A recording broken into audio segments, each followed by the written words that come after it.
Hello, I am Girish Krishnani. And you are watching 5-Minute Learnings. This is the 11th video in the series on intelligence. In the last few videos we discussed various quotients and how to assess and measure them. Today we will look at how IQ and EQ fare against each other.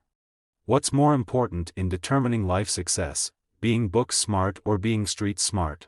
This question gets at the heart of an important debate contrasting the relative importance of cognitive intelligence, IQ, and emotional intelligence, EQ. People who advocate book smarts might suggest that IQ plays the most critical role in determining how well people fare in life. Those who advocate for the importance of what might be called street smarts would instead suggest that EQ is more important. In his book Emotional Intelligence, Daniel Goleman suggested that emotional intelligence quotient might actually be more important than IQ. Why?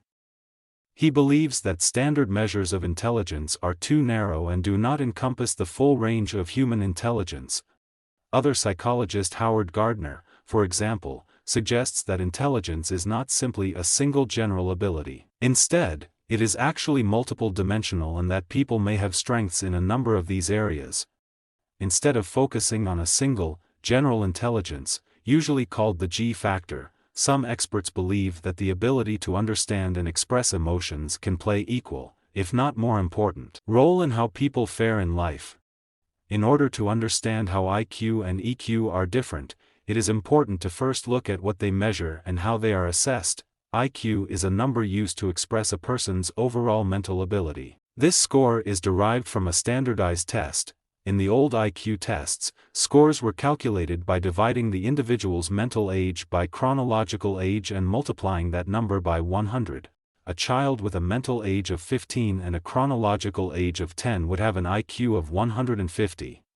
Today, scores on most IQ tests are calculated by comparing the test taker's score to the average scores of other people in the same age group.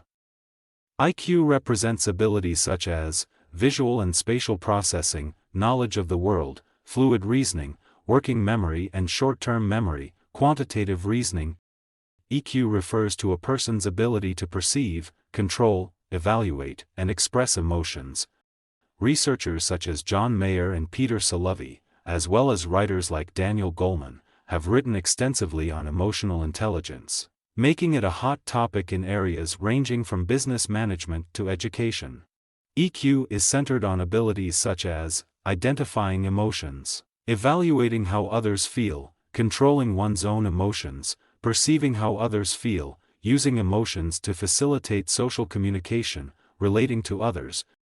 Since the 1990s, emotional intelligence has gone from a semi-obscure concept found in academic journals to a popularly recognized term.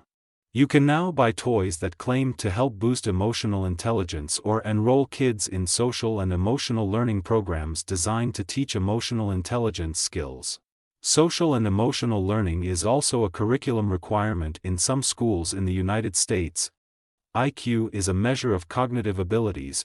It involves processing, knowledge, memory, and reasoning and has bearing on academics, expertise, critical thinking, and logic. EQ is a measure of emotional competency.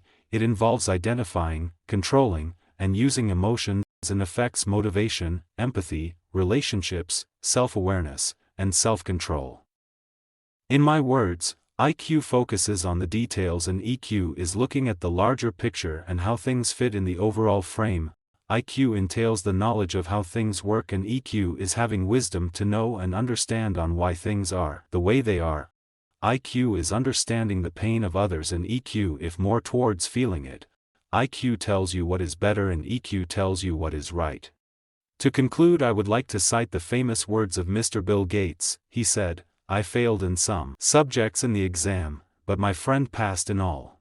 Now he is an engineer in the company I own." That's all on comparison of IQ and EQ from my side. In the next video we shall look at EQ versus SQ. Hope you found this video useful. If you liked it, give me a thumbs up, and subscribe to my channel, 5-Minute Learnings. And do remember to hit the bell icon, to get notified of the new videos. Thanks for watching.